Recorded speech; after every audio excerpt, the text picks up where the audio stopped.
म्हणजे नमस्कार, मी प्रेरणा. तुम्ही बघताय सकाळ प्रीमियर. मराठीत विविध चित्रपट येत असतात, विविध विषय आहे, जॉनरा आहे, विविध स्टारकास्ट आपण बघतोय. पण एका चित्रपटाने माझं लक्ष वेधलंय.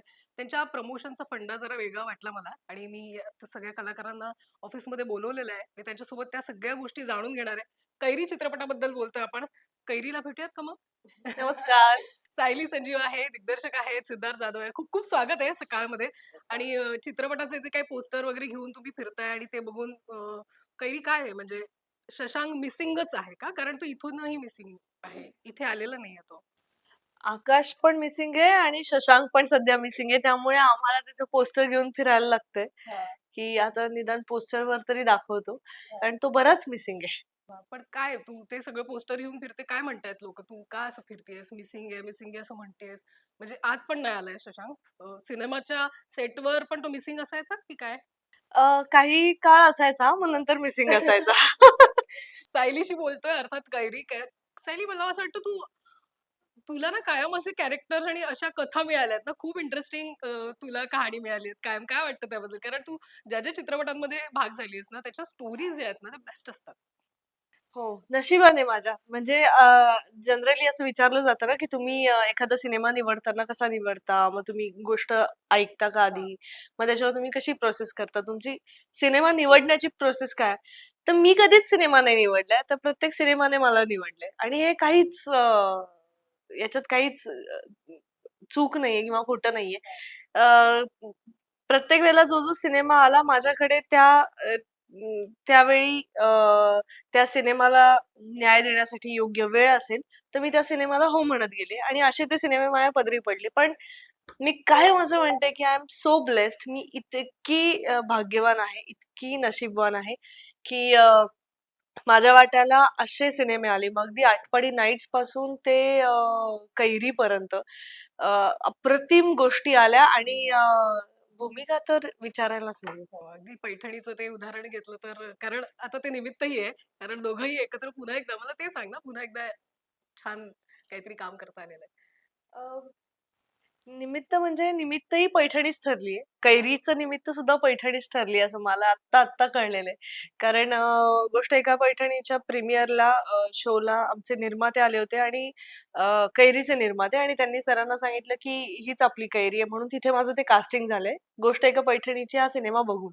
अच्छा. त्यामुळे निमित्त तेच आहे. आणि शंतनू सरांबरोबर परत काम करायला मिळणार म्हणजे त्याच्यात नाही म्हणण्यासारखा तर प्रश्नच येत नाही. 100% माहितीये की गोष्ट अप्रतिम असणार आहे. आपण कशी करू शकतो याच्यातच चॅलेंज होतं. कारण खूपदा असं होतं, की तुम्ही एकत्र एक सिनेमा असा दिलेला असतो, जो लोकांना आवडलेला असतो आणि त्याला राष्ट्रीय पातळीवर त्याचा सन्मान केलेला असतो. त्यानंतर ती जबाबदारी वाढते, की तो सिमिलर वाटायला नको. ते सारखं वाटायला नको, की अरे हे असंच परत काहीतरी केलंय, अरे तसंच परत तर ती एक धाकधूक होती. पण अर्थात शंतनू सरांबरोबर काम करण्याची तर आत इच्छा होतीच आणि याच्या पुढेही आहे भरपूर. त्यांच्याकडेच होते शंतनू आणि राष्ट्रीय पुरस्कारानंतर आता पुन्हा एकदा काहीतरी छान सायली आणि सिद्धू आहेच एनर्जेटिक स्टार आपला. सिद्धूशी बोलेन, पण मला या संपूर्ण चित्रपटाचा अनुभव आणि त्याबद्दल प्लीज सांगा. कारण नावात कैरी बघितल्यानंतर आम्ही जरा उत्कंठा वाढते. हो, हो. आणि कैरी जशी आंबट गोड असते, तसंच या सिनेमाची कथा पण आहे. आणि आपल्या सर्वांना जी कैरी जवळची वाटते ना, तशी ही पण कैरी जवळची वाटणार आहे. ती झाडाला लागलेली कैरी जी आहे, तिचं काय होणार आहे, थोडंसं अनसर्टन असतं, की तिला कोणीतरी कच्चंच तोडून खाणार आहे का? तिचं लोणचं होणार आहे का?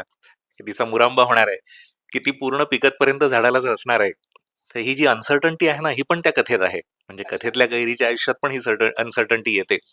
आणि या सगळ्या अनसर्टन्टीज, डिफिकल्टीज क्रॉस करून जेव्हा आपण पुढे जातो, तेव्हा आपल्याला आपलं आकाश सापडतं. ते आकाश ती कैरी शोधते आहे आपल्या ह्याच्यामध्ये. ही कथा जेव्हा तयार झाली, नवीन चंद्र आमचे निर्माते, त्यांचं कन्सेप्ट आणि कथा आहे. आणि मग मी पटकथा संवाद करायला मी आणि स्वरा मोकाशी जॉईन झालो आम्ही. तर त्यावेळेला ते जे पात्र कागदावर उतरले होते ना, तर त्याच्यामध्ये अगदी सुरुवातीपासून म्हणजे ते मी त्यांना प्रीमियरला बोलवलं होतं, तेव्हापासून सायली तिथे फायनल झाली कैरी म्हणून. आणि मग प्रत्येक पात्राच्या समोर केवळ एक नाव आलं अभिनेत्यांचं आणि आय वॉज क्वाईट लकी की ते एक नाव आम्हाला मिळालंय सिनेमामध्ये. आणि तिथे गोपाळ म्हणून आम्हाला सिद्धू दादा होता किंवा सुबोध दादाचं कास्टिंग झालं किंवा आकाश आला. आणि आय वॉज लकी की मस्त टीम आहे माझ्यासोबत, बघायला पण मजा येईल. पण तुमची या प्रमोशन आणि सगळ्या ह्याच्यातली एनर्जी बद्दल आपण बोलूया, कारण एनर्जेटिक सुपरस्टार सिद्धार्थ जाधव आहे आपल्यासोबत. नाही नाही पण अरे असं नाहीये. सिद्धू, पण काय छान, आता तू नुकताच सिनेमा केला, त्याच्यातही एक वेगळा लुकच्या बाबतीत पण या चित्रपटामध्ये भन्नाट वाटतंय सगळं. आणि तू सांग ना, मला काय वाटलं तुला नाही मी आपण खूप वेळा बोललोय इतकी वर्ष प्रेमाचं झोलझाल पासून आपण बोलतोय. तर मी ह्या सगळ्या ह्याच्यात एक एक गोष्ट मी नेहमीच बोलतो की मी किती चांगला ऍक्टर आहे मला माहिती नाही, पण मी नशिबान ऍक्टर आहे. कारण मला त्या त्या चांगल्या चांगल्या ठिकाणी प्लेसमेंट मिळालेली आहे. म्हणजे तू आता आता तुझ्या लुक बद्दल बोललीस, उस्मान खिल्लारी, ते दिग्दर्शकाचं एक विजन आहे की आपण सिद्धार्थ जाधवला असं प्रेझेंट करू. तसंच हा गोपाळ कसा दिसेल हे शंतनू सरांनी डोक्यात ठेवलं होतं की त्यांना कसा हवाय तो. जसं त्यांना कैरी दिसली असेल सायलीमध्ये, तसं तो गोपाळ माझ्यात दिसला हे मला खूप भारी वाटतं. कारण जय जयकार पाहिला होता आणि इंडस्ट्री असे भेटतो ना आपण, प्रीमियरला भेटतो, अरे दादा कसं चाललंय, छान चाललंय. पण एके दिवशी त्यांनी मला सांगितलं की एक सिनेमा करतोय आणि एका सिनेमात रोल करायचा आहे. तर मी बोललो मी करतो. नाही ते मला उत्तम चांगले दिग्दर्शकांच्या हाताखाली काम करायला आपणच ऍज अ ऍक्टर डेव्हलप होत असतो. आपण ते मला नरेट करतो फिल्म, पण मला नरेशनची गरज नाहीये. तुम्ही तुम्ही घेताय म्हटल्यानंतर मी आहे सिनेमात. पण गोष्ट ऐकवली, गोष्ट आवडली, प्लेसमेंट कमाल आहे त्या ह्याची. आणि ते म्हणाले की आम्ही तुम्हाला छान प्रेझेंट करू. मग तो गोपाळ जरी बाह्य स्वरूपी तुला वेण्या घातलेला, कारण तो त्या त्या विभागातला, त्या देशाला किंवा त्या परदेशाला रिप्रेझेंट करतो, पण आहे मातीतला पोरगा, आहे कोकणातला पोरगा, माणुसकी जपणारा पोरगा आहे. तर हे कॅरेक्टर कुठेतरी सिमिलर पण होतं ना आपल्याला ऍज अ पर्सन म्हणून पण. त्यामुळे ते परफॉर्म करताना मजा आली. आणि मजा येते खरं सांगतो की मी खूप ह्या प्रोसेसच्या निमित्ताने मला पण एक वेगळी एनर्जी मिळाली. आणि आता मी ज्या एनर्जीने बोलतोय ती एनर्जी अगोदरच्या प्रमोशनच्या प्रत्येक सिनेमाला एक वेगळी एनर्जी लागते. हो. जी रे पैसाला वेगळी लागली, आता थांबायचं नाहीला वेगळी लागली, आतली बातमी फुटलीला वेगळी लागली, पुन्हा शिवाजी राहिले तर मला रिव्हीलच नंतर आपण केला होता. तर मला वाटतं की ना ही त्या कथेची एनर्जी, त्या गोष्टीची खूप एक्साइटमेंटची एनर्जी, म्हणजे प्रत्येक सिनेमा मला एक्साइट करतो. कैरी मला माझी खूपच एक्साइटमेंट आहे. कारण म्हणजे ना तू बघ मराठी सिनेमात ना इन अँड ॲज हे विरुद्ध ना खूप कमी लोकांना काही ऍक्टरना लागतं. त्यात सायली आहेत, म्हणजे मध्यवर्ती भूमिकेत एक एक महिला कलाकार आहे किंवा तिची गोष्ट आहे. आणि त्या गोष्टीत आम्ही सगळे वेगवेगळ्या पद्धतीने प्लेस होतो. आणि मराठी ते खूप कनेक्टही होतं. आणि बाई पण भारी देवापासून अगवारेच्या पासून हे लोकांना आवडतं, लोकांना पाहायचं असतं. आणि संतोष सरांनी एक सुंदर गोष्ट आपली कॉन्सेप्ट आपली नवीन चंद्र सरांची आहे. पण ह्या स्वरा किंवा संतोष सरांनी जी डेव्हलप केली ना, ती महाराष्ट्रातल्या, मी महाराष्ट्र जो हा सिनेमा बघेल ना त्याला वाटेल ही माझी गोष्ट आहे.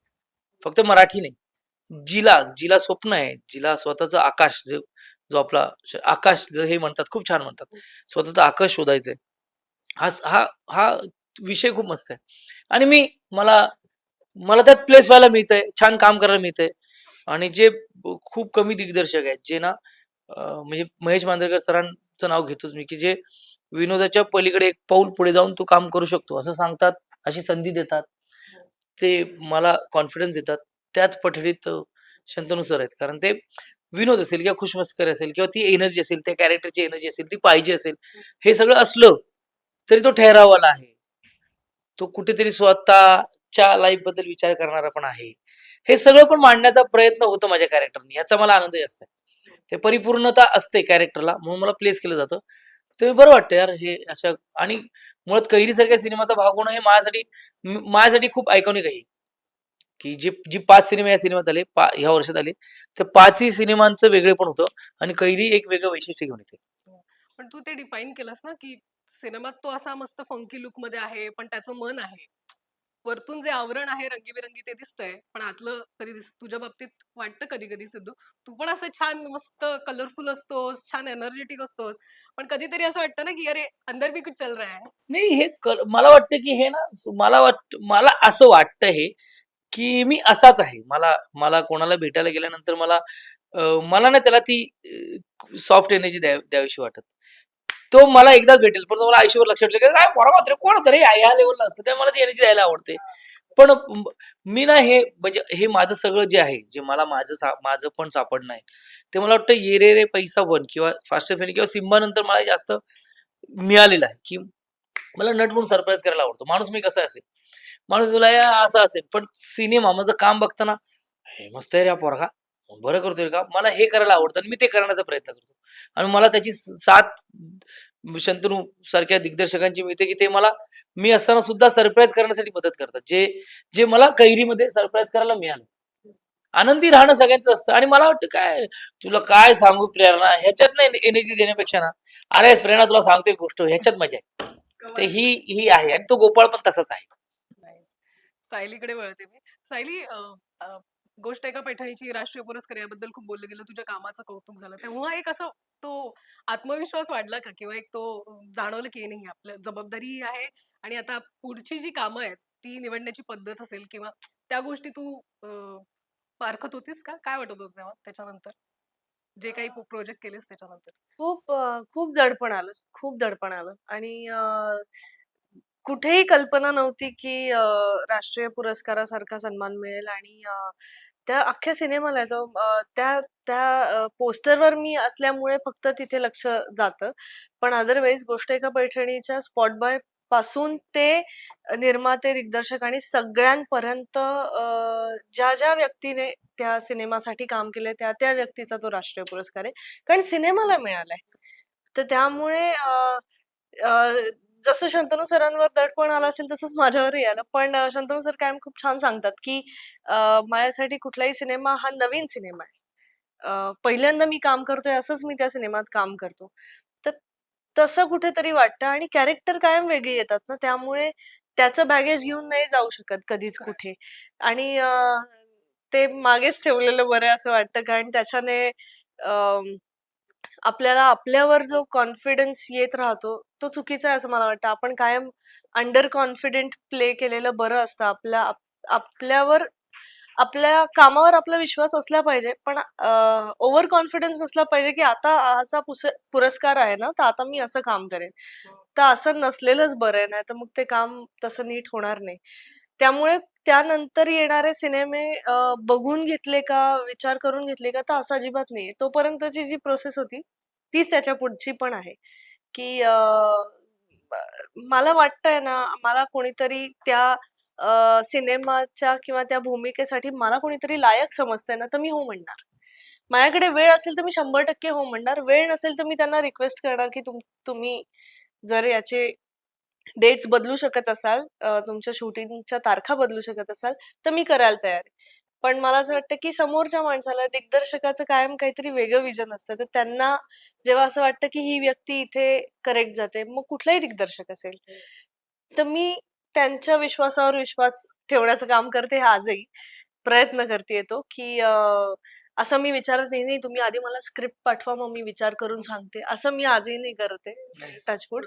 पण आणि मला ते करायचं पण नाही. नाहीतर मग हे शंतनू सरांसारखे दिग्दर्शक जेव्हा माझ्या आयुष्यात येतात, तर गोष्ट एका पैठणीच्या वेळेला सुद्धा मी असं असं विचारू शकले असते, की नाही मी ऐकते आधी मग विचार करून सांगते. त्यांनी ऐकवलीच मला गोष्ट, पण तरी हे किती छान सरप्राईज माझ्या आयुष्यात आलं त्याही वेळेला, कैरीच्या निमित्ताने पण आणि यापुढेही कदाचित असं होऊ शकतं, की मला माहिती नाही पण एखादा सिनेमा माझ्या येईल वाट्याला आणि असा येईल, की मी उगाच असं म्हणेल, की "अरे काहीतरी पाठवा, मी जरा बघते माझ्या तारखावर." यू नेव्हर नो यू काय नेव्हर त्याचं. नो, यू नेव्हर नो कधी खरंय. काय होईल. कारण हे सगळंच इतकं सरप्रायझिंगली घडलंय. माझ्या नशिबाने मी अजिबात स्ट्रगल नाही केलं या क्षेत्रात. आता स्ट्रगल असं आहे, की उत्तम-उत्तम काम देण्याची जबाबदारी आली, की मी कुठलंही काम करू दे मग. निवडण्याची प्रक्रिया माझी नाही. पण जे काम येईल माझ्या पदरी, ते मी उत्तमच केलं पाहिजे एवढी मात्र जबाबदारी या सगळ्या सिनेमांमुळे आली आहे. नाईस. किती छान उत्तर मिळालं मला याचं सायली. पण या सगळ्यामध्ये ही जी कैरी आहे, अचानक तिचा नवरा गायब होतो आणि हे सगळ्यात तुझ्या बाबतीत असं नवरा सेम गायब नाही नाही झाला, शक्यत. कारण आलाच असं नाही अजून. परदेशात तू कुठेतरी गेली आहेस, पण काहीतरी असं झालेलं आहे, असे काही आहेत किस्से? नाही असं काही नाही झालं. मी एकदा फक्त लंडनमध्ये असताना ते सगळे रस्ते खूपच सिमिलर आहेत आणि अगदी नवीन-नवीन गेल्यानंतर एवढी सवय नसते आणि माझा फोन बंद पडला होता. बंद म्हणजे नेटवर्क गेलं होतं. अच्छा. अ, आणि तिथे काही कळतच नाही. मग जर काही नसेल तर पर्यायच नसतो. काहीच कळत नाही. पण मात्र तिकडे एक 60-65 वर्षाची एक स्त्री होती. त्यांनी मला मी त्यांना सांगितलं. हॉटेलचं नाव मला जेमतेम आठवलं. स्ट्रीटचं नाव आठवत नव्हतं. हां. पण त्यांनी मला सोडलं हॉटेलपर्यंत, तिथपर्यंत. तसंच कैरीच्या बाबतीत आहे. कैरीच्या या सगळ्या परदेशातल्या सगळ्या नवीन प्रवासाला गोपालसारखा, पोलीस म्हणजे सुबोध सरांसारखा, त्यानंतर या दोघांसारखाच आणि कोकणात असताना आजी तिची. त्यामुळे असे तिला प्रवासी तिच्या आयुष्यात आहेत, की जे तिला व्यवस्थित मार्ग दाखवतात आणि तिच्या काय म्हणू आपण ध्येयापर्यंत पोहोचवतात. पण गोपाळ, सिद्धार्थ जाधव सोबत ऑन सेट काम करणं काय असतं? जर तुला सांगायचं असेल तर? मी खरंच सांगते, मी सगळ्यात चांगला को-ॲक्टर सहकलाकार. तर सहकलाकाराचं काम खूप सांभाळून घेणं असतं आणि ते सिद्धार्थ सरांनी प्रचंड कमालीचं केलेलं आहे.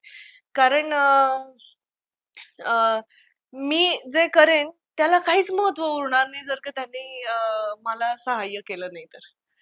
त्यामुळे तो सगळ्यात चांगला सहकलाकार आहे आणि या सिनेमानंतर त्याला कॉमेडी ॲक्टर म्हणून कधीच कोणी म्हणणार नाही असं. म्हणजे म्हणतीलही पण कॉमेडी ॲक्टर म्हणूनच बघतील असं नाही होणार.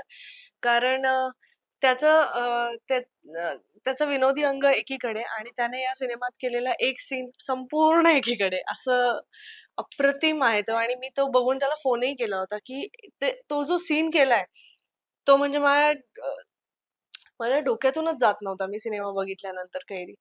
आणि हे आम्ही असून त्या सिनेमात आम्हाला माहिती आम्ही काय करत होतो शूटिंगच्या दरम्यान, पण तरी ते पडद्यावर बघताना तुमच्यावर इतका प्रभाव पाडते ती गोष्ट.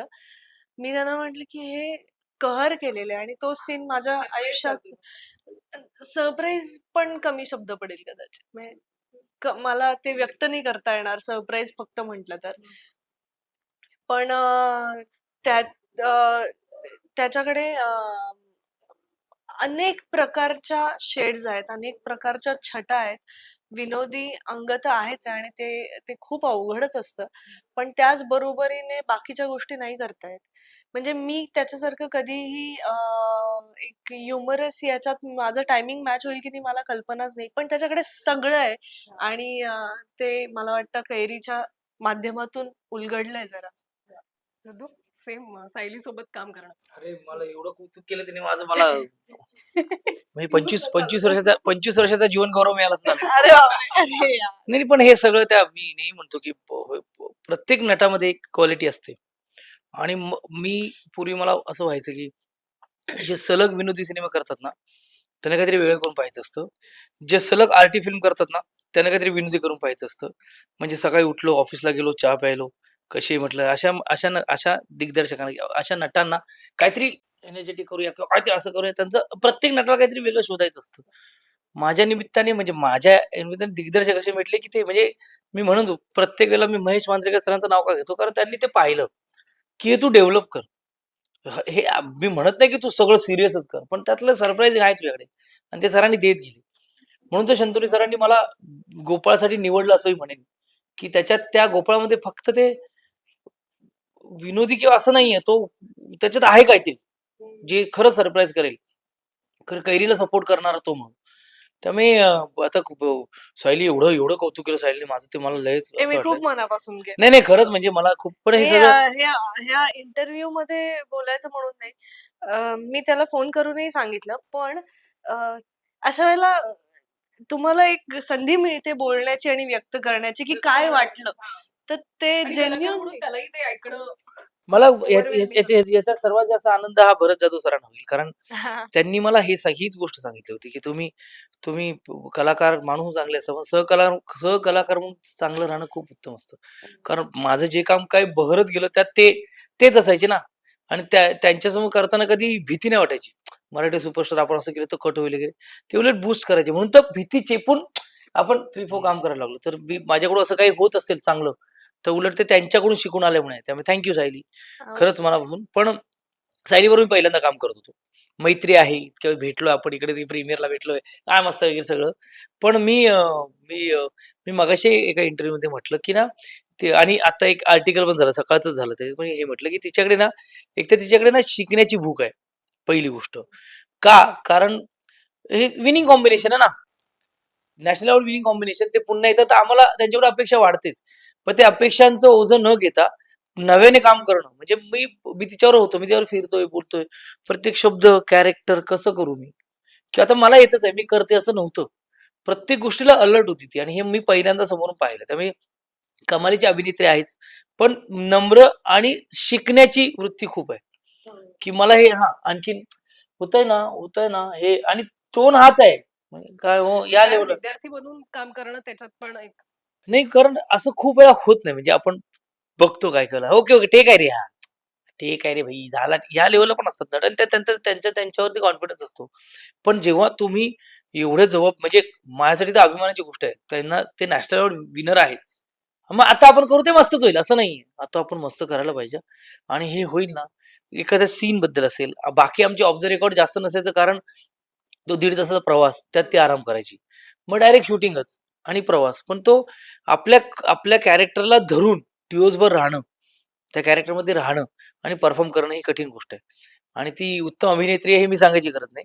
उत्तम को आर्टिस्ट आहे, मैत्रीण कमाल आहे आणि ती आता मागच्या कालच्या इंटरव्ह्यूपासून ती जे म्हणते ना, इन अँड ॲज तिला तिच्या आयुष्यात आहे ते त्याच्याबद्दल ती म्हणेलच. मी म्हणण्यापेक्षा ती म्हणेलच. पण ती तिच्या आयुष्यात हे आलं याचा आनंद जास्त मला पण आहे. खरं हे ब्रँडिंग व्हायला पाहिजे. तुम्ही त्याच्यासाठी प्रत्येक नट खूप कमी कलाकार आहेत ज्यांच्याबद्दल म्हणजे खूप मोठे-मोठे अभिनेते आहेत. स्मिता पाटील मॅम आहेत किंवा भक्तीबरोबर इनामदार आहेत, रंजना मॅम आहेत, ज्यांच्याबद्दल आम्ही ऐकून आहोत. पण आता मराठीत ही ह्या अभिनेत्रींची फळी यायची ना, आता खाली रिंकू भेटली आपली, की हे ना कधी आव नाही आणत, की आम्ही बघा आता कसं काम करतो. ते करून जातात आणि ती खूप चांगली गोष्ट आहे. तर मला या सगळ्या प्रोसेसमध्ये सायलीला मी जेवढं ऑब्झर्व्ह केलंय, ती तिच्या कामात होती आणि ती सर्वात महत्त्वाची गोष्ट असते. सो ती उत्तम माणूस आहे, कलाकार आहे, मैत्रीण चांगली आहे आणि आम्ही आहोतच म्हणजे आता आणि खरं सांगतो, आम्ही पहिल्यांदा काम करतोय, पण आम्हा दोघांनाही वाटत नाही की आम्ही पहिल्यांदा काम करतोय. मला इंटरव्ह्यू करतानाही नाही वाटत आहे. असं काय आहे ते? काय माहिती अरे तो गोपाळ आणि ती कैरी जे जमले ना, ते जमलेच गं. ऑफ ऑफ कॅमेरा पण ते असं छान जमलंय आणि त्यामुळे मलाही असं वाटतं की तुमच्यासोबत मी केलेत मुलाखती. हां, हो मी आणि ते ऑफ कॅमेरा पण इतकं आहे आणि ते ऑन स्क्रीन तर एवढं आलंय, की प्रत्येक मुलीला आणि प्रत्येक गोपाल सारख्या मुलाला असं वाटेल, की आपल्या आयुष्यात एक कैरी पाहिजे, आपल्या आयुष्यात एक गोपाल पाहिजे, असंच पाहिजे. वाइब मॅच झाली आहे नाही, तुमची. मला असं वाटतं की ना ॲप्रिसिएशन खूप आहे तिच्याकडे. हां. ते ते नसतं तर नाही होत, की म्हणजे कौतुक प्रत्येकाला कौतुक नाही, पण एक ॲप्रिसिएशन असतं. तो की "अरे, मस्त छान" किंवा "ओके, छान." तर ते तिच्याकडे उपजत आहे असं मला वाटतं. म्हणून तिचं काम इतकी इतकी वर्ष काम करते, 10-12 वर्ष काम करते. प्रत्येक सिनेमात वेगळेपण आणते. तर ते महत्वाचं आहे. एक आमच्या बापरे! नटांकडे दिग्दर्शक असे बघतायत, तर दिग्दर्शक आमच्याबद्दल जास्त बोलू शकतील. हां. शंतनूजी, कारण एकीकडे सिद्धार्थ जाधव आहे, सायली आहे आणि शशांक वगैरे सगळी टीम, सुबोध दादा आहेत. सुबोध भावे आहेत. त्यांच्याकडनं काय काढून घ्यावं? काय डोक्यात होतं, की याच्यामध्ये काय यांचे काय एलिमेंट्स आले पाहिजे? कैरीच्या निमित्तानं काहीतरी वेगळ्या पद्धतीने प्रेझेंट होणं गरजेचं आहे. ते काय वाटत होतं सुरुवातीला सायली आणि मग सिद्धार्थबद्दल सांगा? नाही, सुदैवानं यांच्याकडनं काही काढून घेण्याची वगैरे वेळ नाहीये. काढणं म्हणजे काहीतरी आर्टिफिशियल फोर्स टाकून आपण कुठनं तरी असं त्या हे करतात. खूप छान करतात. म्हणजे तो जो इमोशनल सीन हिने आता बोलता-बोलता ज्याचा उल्लेख केला, तो सीन ज्या दिवशी करायचा होता ना, त्या दिवशी त्या शूटिंगला सिद्धूदादा सकाळपासूनच वेगळा होता. हो. त्यांनी त्या दिवशी हो. गाणी सुद्धा दुसरी ऐकली. तो त्या दिवशी अशी मस्ती करत नव्हता. तर त्यांनी ते बेअरिंग हो कॅरी यार. केलं होतं. आणि मग तो सीन जेव्हा शूट होत असतो ना, त्यावेळेला त्या दिवसभराचा तो सगळा जो रस होता ना, त्याने साठवून ठेवलेला, तो सगळा त्याच्यात उतरलाय. त्यामुळे ते जाणवतं आपल्याला, त्या डोळ्यांमध्ये जाणवतं. म्हणजे माझा एडिटर सुद्धा त्याने तर इथे रशेस बघितले शूट करून आलेला. तो म्हणाला, "सर, कट नाही बरं या शॉटला." मी म्हटलं, "अरे वेडे, कट नसणारच आहे. ते डोळे तसेच दिसणार आहेत." आणि ते डोळे ट्रेलरमध्ये पण आहेत. तर तो डोळ्यातनं जे व्यक्त होतो ना, ते तुम्हाला जाणवतं तेव्हा, की अच्छा ही दिवसभराची त्यांनी जी कॉन्सन्ट्रेट केलेली एनर्जी जी लावली आहे, ती तिथे उतरते. Same with Sayali. तिला जर एक सीन परफॉर्म करायचा असेल, तर तिची आपोआप त्या दिवशीची तयारी झाली असते. म्हणजे मी मुद्दाम उल्लेख करतो एका सीनचा, की सनसेट होत असताना मला तो सीन पूर्ण करायचा होता आणि एव्हरीबडी वॉज अफ्रेड, की अरे हे होणार की नाही होणार? हे लोकेशन पुन्हा हायर करणं, आपण कुठेतरी आउटडोअरला शूट करतोय. मी कॉन्फिडंट होतो.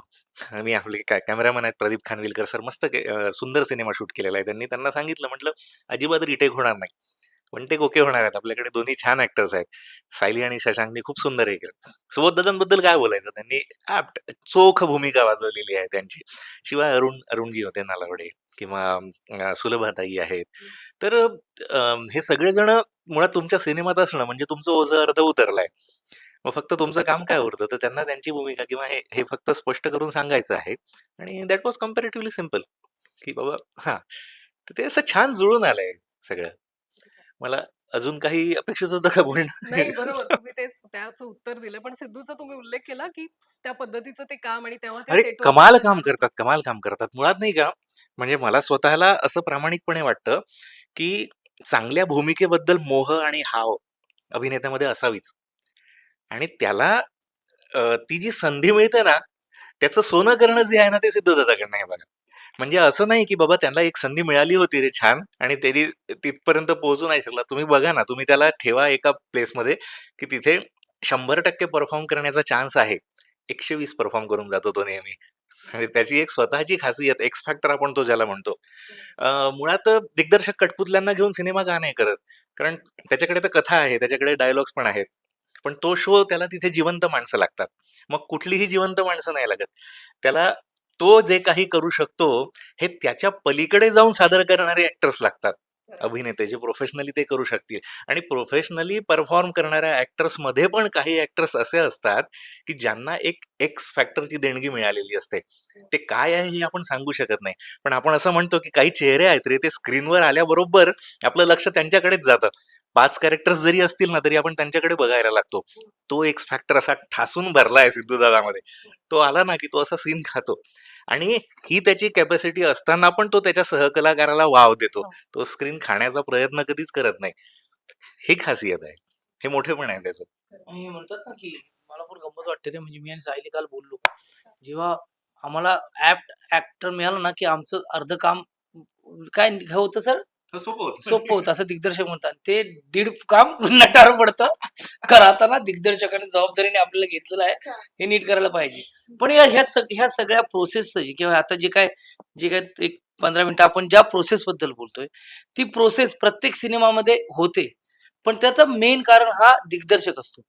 खरं ते आता ए आहे ना, एआय मध्ये काय तुम्ही जसं फीड कराल तसं ते तुम्हाला देतं. जे प्रॉम्प्ट देऊ आपण. तो प्रॉम्प्ट देणारा असा आहे ना, की त्या बरोबर. म्हणजे हे सगळी पात्र लिहिताना किंवा विचार करताना शंतनू सर स्वतः जगलेत. कैरी कशी वागेल, गोपाळ कसा वागेल, आकाश वागेल, कॅम्प कसा वागेल आणि मग त्यांनी ते फीड केलं आम्हाला आणि मग त्या बरोबर आम्ही परफॉर्म करायचा प्रयत्न केला. कारण ऍक्टर आम्ही परफॉर्मन्ससाठी भुकेलेलंच असतो. आम्हाला द्या तुम्ही. पण ते दिग्दर्शक बरोहुकूम झालंय का? हे सांगणारा दिग्दर्शक असतो. त्यामुळे ही जी प्रोसेस कमाल होते, ह्या गोष्टीची प्रोसेस आणि ह्या सिनेमाची प्रोसेस. पण तू असे तुझे सीन, तुझे फिल्म किंवा तू केलेलं काम बघतो सिद्धू, काय वाटतं तू स्वतःला जेव्हा बघतो स्क्रीनवर, मोठ्या स्क्रीनवर? मोठ्या स्क्रीनवर बघणं स्वप्न होतं. ते तर पूर्ण प्रत्येक सिनेमात झालंय.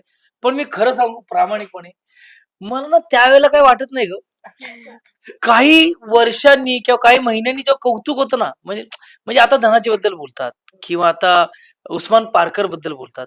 तर तेव्हा करताना भीती आणि अलर्टनेस यातच होतो आपण, की झालं ना बरं, झालं ना बरं. काही वर्षांनी जेव्हा मी आता बघतो ना, आता मी जत्रा बघतो ना, तेव्हा मी लय हसतो. काय म्हणतो? पापडवाले पंगाणालेला मी हसतो गं. ही लोक काय केलं रे आपण हे? खरं सांगतो. तेव्हा नाही जाणवत. म्हणजे तेव्हा काम करताना अरे मस्त काम केलं, खूप छान काम केलं रे. म्हणजे माझा नवरा तुझी बायकोला अ, अ, अशोक सराफ सर आले होते. महाराष्ट्र भूषण पद्मश्री अशोक सराफ आलेले आणि त्यांनी मला एवढंच केलं, "चांगलं टायमिंग आहे तुझं." ते सीन पिक्चर बघून. तर मला माहित नाही काम केलं. मी त्याच्यातच होतो. टायमिंगचा बादशाह मला टायमिंग काही मला वाटतं, की काही वर्षानंतर मला अ, त्या त्या कामाचं ना जास्त मला कौतुक वाटतं. पण जबाबदारी वाटते, की म्हणजे आता जसं कैरी मला ते सीन आहेत. मग आमचे दोघं सायलीचे आणि माझे.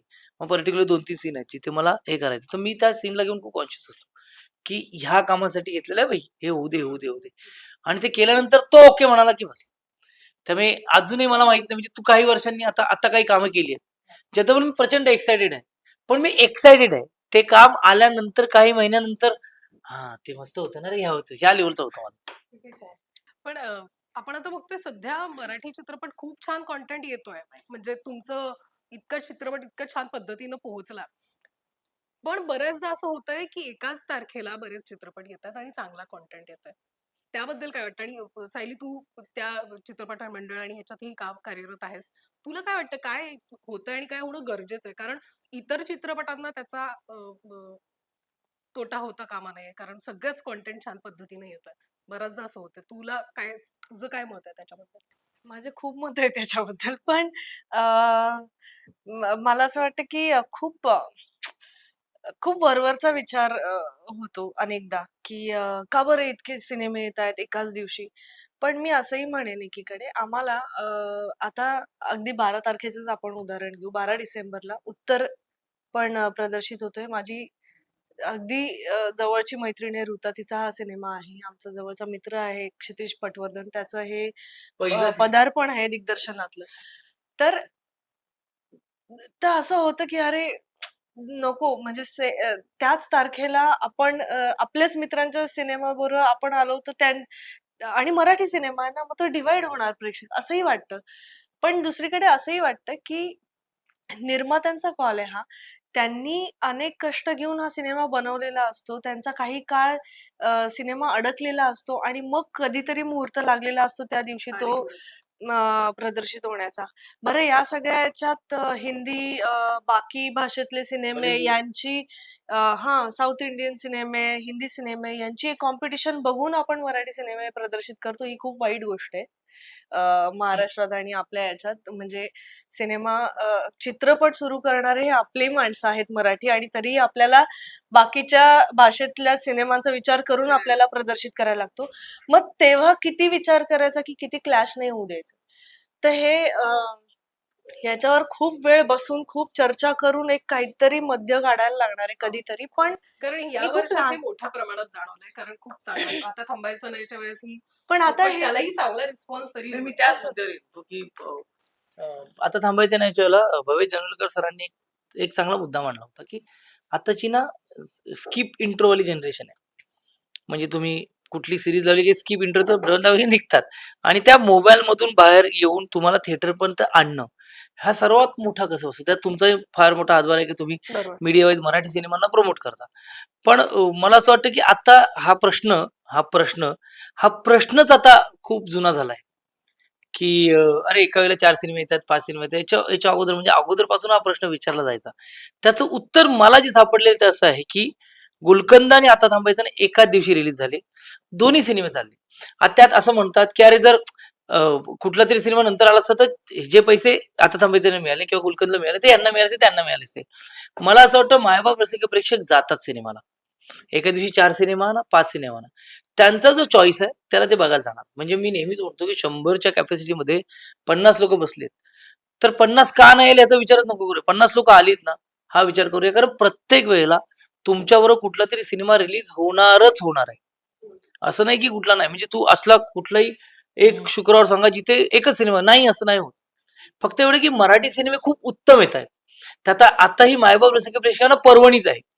असं नाही म्हणणार ना की तुम्ही चांगला सिनेमा काढा आम्ही जातो. आता खूप वेगळ्या धाटणीचे विषयांचे सिनेमे येतात. ऐतिहासिक येतात, दशावतार येतोय, आता थांबायचा नाही येतोय, यार ये रे पैसा येतोय, कैरी येतोय, उत्तर येतोय. तुम्हाला आणि मराठीत हे प्रयोग होतात. म्हणजे आपली मराठी इंडस्ट्रीमध्ये असे छान छान विषयांचे सिनेमे येतात की नवीन चंद्र सरांसारखा एक असा माणूस त्याला असं गोष्ट सुचते.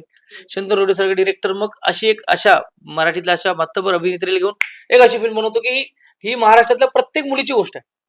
कनेक्ट होतो. एक क्षितिज पटवर्धन आपला मित्र एक उत्तर सारखा आई आणि मुलाची गोष्ट आणतो. ह्या आपल्या कनेक्ट आणणाऱ्या गोष्टी आहेत. तर ते सगळे जाणार. जातच नाहीयेत का? तर असंही नाही. लोकं जात आहेत. पण हा जो प्रश्न आहे ना, की एका वेळेला 2-4 सिनेमे रिलीज होणार, ते होणार आहे. त्याला तू आज आपण एक पुढच्या सिनेमाला येऊ प्रमोशनला, तेव्हा तू हा प्रश्न विचारशील. पण तेव्हा माझ्याकडे उत्तर नव्हतं खऱ्या अर्थाने. आता कैरीवर उत्तर पण आहे बरं, या आणि त्याच्यावर वर्षात उत्तर खूप पण आहे. उत्तमोत्तम कंटेंट आहे. म्हणजे तुझ्या चित्रपटाचा तो उल्लेख तो मला गुलकंदही चालला आणि आता थांबायचं नाही चालला. म्हणजे असं नाही की नाही चालला. लोकं बघायला जातील. लोकांना आवडतं तर फक्त आमची जबाबदारी म्हणजे डिरेक्टर आणि नटांची जबाबदारी की आम्ही पोहोचवायचा प्रयत्न करू. पोहोचायला. आणि करेक्ट म्हणाली की तो कॉल निर्मात्यांचा आहे. की त्यांच्या पॉइंट ऑफ व्ह्यू ते नाही, कसं त्यांनी होणार ते? किती काळ ते पैसे साठवून खरंय. त्यांच्यावर ते पैशांचं ओझं काय पडतं हे आम्हाला माहिती नसतं किंवा प्रेक्षकांना माहित नसतं. आणि ते काहीतरी धडपड करून तुमच्यापर्यंत सिनेमा पोहोचवतात. मी या गोष्टीला अजून वेगळ्या पद्धतीने उत्तर देईन. याच्यावर विचार करून निर्णय घेण्यासारखीच गोष्ट आहे. जर एखादा मोठा हिंदी सिनेमा येत असेल, तर सगळ्या निर्मात्यांनी, सगळ्या आपल्या कलाकारांनी मिळून एका मराठी मोठ्या सिनेमाला सपोर्ट करणंही तितकंच आवश्यक आहे. सगळ्यांनी मिळून आम्ही. म्हणजे ते बाकीच्या मोठ्या बिग बजेट सिनेमाला आम्ही काहीतरी टक्कर देऊ शकू पुढे जाऊन याच्यासाठी. पण आता जे तू म्हणालीस त्याच्यासाठी मला असं वाटतं, की याला पॉझिटिव्ह अंगाने बघितलं तर मराठी सिनेमा इतका छान समृद्ध झालाय, की तुम्हाला एकाच दिवशी तुम्हाला एवढे ऑप्शन्स देतोय आम्ही. तुम्ही कुठलाही बघा. हो, हे एक पॉझिटिव्ह ही बाजू पण एक तितकीच महत्वाची आहे. OTTचा उल्लेख केला सिद्धार्थ, कारण आता सगळे सीरीज बघा, वेब सीरीज आहे OTTवर पण मोठ्या प्रमाणात कंटेंट येत असताना मग काहीतरी तुम्हाला नवीन द्यायचं. तर तुम्हाला काय पद्धतीचं आहे, की काहीतरी वेगळेपण आणणं, की काहीतरी वेगळ्या पद्धतीने प्रेझेंट करणं? शंतनूजी, तुम्ही काय सांगू? मुळात असं ठरवून काही नाही करायचं, की हे बघा आता मी वेगळं काहीतरी करूनच दाखवतो. हा एकदा तुम्ही आव आणलात, ते फसलात. ठीक आहे. तुमचा स्वतःचा एक फोर्टे असतो. तुम्हाला काही गोष्टी आवडतात, तुम्हाला काही गोष्टी पोहोचवायच्या आहेत. त्या कुठल्या आहेत हा तपास घ्यायचा. शोध असतो तो आपला आतल्या आत. आणि मग ती जी गोष्ट मला अपील झाली, ते मी माझ्या पद्धतीने समोर सांगतो. अशा पद्धतीने की ती समोरच्यालाही तितकीच स्ट्राँगली अपील व्हावी. आणि ती जर झाली तर तुम्ही एक छान कथा पोहोचवली आहे प्रेक्षकांपर्यंत. त्याच्यानंतरच्या काही गोष्टी आपल्या हातात नसतात दुर्दैवानं. पण तरी आपण आपल्याकडनं जे करू शकतो तो प्रयत्न प्रामाणिकपणे केलेला असतो. आणि बस तिथेच हे राहायचं. काही फार असं प्रिटेंड करण्याची गरज नाही. नक्कीच. पण कैरीच्या निमित्त उत्कंठा वाढलेली आहे. जी काय आम्ही टीझर बघितला, त्याच्यातनं आम्हाला बघतोय शशांक मिसिंग आहे. या प्रमोशन पासून ते ती कथा कशी रंगत जाणार आहे हे बघणं. आहे तो तो प्रमोशनला आहे का मिसिंग नाहीये. नाही, सिनेमात आम्ही आहे. त्याला मुद्दाम सांगितलं हां. येऊ नको. हिने कैरीची जबाबदारी घेतली, मुरंबाची जबाबदारी त्याने घेतलेली आहे. त्यामुळे तो बिचारा तिकडे आहे. पण तो आहे. आता तो परवा एक कार्यक्रम करतोय शिवाजी मंदिरात. तिथेही सिनेमाचं प्रमोशन करतोच आहे. मला तू जे मिसिंगचं म्हणालीस ना, मला हिची आयडिया आहे ती. म्हणजे ती नवीन सरांची आयडिया होती. पण प्रमोशनला ती इम्प्लिमेंट करूया. तर मी जे दिल्लीला जाऊन चांगलीच इनपुट आहे. ते मी त्यांचीच आहे क्रिएटिव्ह आहे ते सांगितलं नवीन नवीन सरांनी तेव्हा ठरलं होतं म्हणे. मी दिल्लीला चाललेलो आणि मग आमचं असं ठरलं की एक पोस्टर दे मला, मी दिल्लीच्या रस्त्यांवर फिरतो आणि आदल्या रात्री ते पोस्टर करून तर ना मला वाटतं आमच्या नटांची ही जबाबदारी की आम्ही कुठल्या कुठल्या पद्धतीने कैरी पोहोचू शकतो. आणि शशांकला सांगितलेलं तू शांत राहा, आम्ही जोपर्यंत पोस्टर बाहेर काढत नाही. पण आता प्रमोशनच्या निमित्तानं तो आहे, सुबोध दादा आहेत. आपापल्या पद्धतीने प्रमोशन करतायत. दिवस खूप कमी आहेत. आमचं एवढंच आहे की जास्तीत जास्त लोकांपर्यंत पोहोचूया. कारण उत्तम सिनेमा आहे आणि तो बघितला पाहिजे. नक्कीच. आपण 2025 या वर्षाला निरोप देतोय. सिद्धू, तुला काय जर डिफाईन करायचं झालं हे वर्ष, तर थोडक्यात काय सांगू शकतो? अगं मी तर सेलिब्रेट करतोय माझं हे 25 वर्ष करिअरचं आणि 2025 म्हणजे मी तर म्हणजे मला असं वाटतं इंडस्ट्रीनेच मला गिफ्ट दिलंय. पोरा तू छान काम करतो सगळी गिफ्ट. तर 25 हॅपनिंग आहे माझ्यासाठी. वेगळं म्हणजे ती नागराज सरांची वेब सिरीज केली ती आत्ता केली, जी आत्ता पुढच्या वर्षी येईल. काहीतरी छान छान कामं करायला मिळालीत. आता थांबायचं नाही पासून तर माझा एक वेगळाच प्रवास सुरू झाला सिनेमांचा. सो 2025 खूप हॅपनिंग आहे. खूप मस्त आहे. आणि मी एवढं काय पण कृतज्ञ म्हणू ना? बरं कृतज्ञ. कृतज्ञ. कृतज्ञ. कृतज्ञ नाही, एडिट होईल. पण मी या वर्षाला फक्त कृतज्ञच असंच शब्द म्हणेन, की ऋणी. ऋणी आहे मी, ऋणी. म्हणजे एक क्रिकेट खेळताना एक बॅटवरनं एक गोल्डन स्पॉट असतो. तिथे जर बॉल लागला ना तर तो पारच होतो. तर माझ्या ह्या आयुष्यातला हा गोल्डन स्पॉट आहे. जिथे तो चेंडू बरोबर त्या गोल्डन स्पॉटला लागतो आणि तो छकडा जातो आणि ह्याचं सगळं श्रेय हे त्या लेखक, दिग्दर्शक, निर्मात्यांचं आणि सर्वात मोठं मायबाबा सगळ्या प्रेक्षकांचं आहे. सो 2025 साठी थँक्यू. वाह! मला खूप छान वाटलं तुम्हा सगळ्यांसोबत गप्पा मारून. कैरीचं निमित्त होतं. तुम्ही भरभरून बोलतायत त्या चित्रपटाबद्दल, त्यामुळे उत्कंठा प्रचंड वाढली. तर चित्रपटासाठी खूप खूप शुभेच्छा तुम्हाला सगळ्या टीमला. थँक यू सो खूप मच. खूप धन्यवाद आणि आमच्या चित्रपटासाठी असंच आम्हाला तुमचं प्रेम आणि तुमचं सपोर्ट कायम मिळत राहू दे. जे इतकी वर्ष तुम्ही सगळे मीडिया आमच्या पाठीशी उभे राहतात आणि त्याचीच गरज आहे. Thank you. All the best सगळ्यांना. Thank you.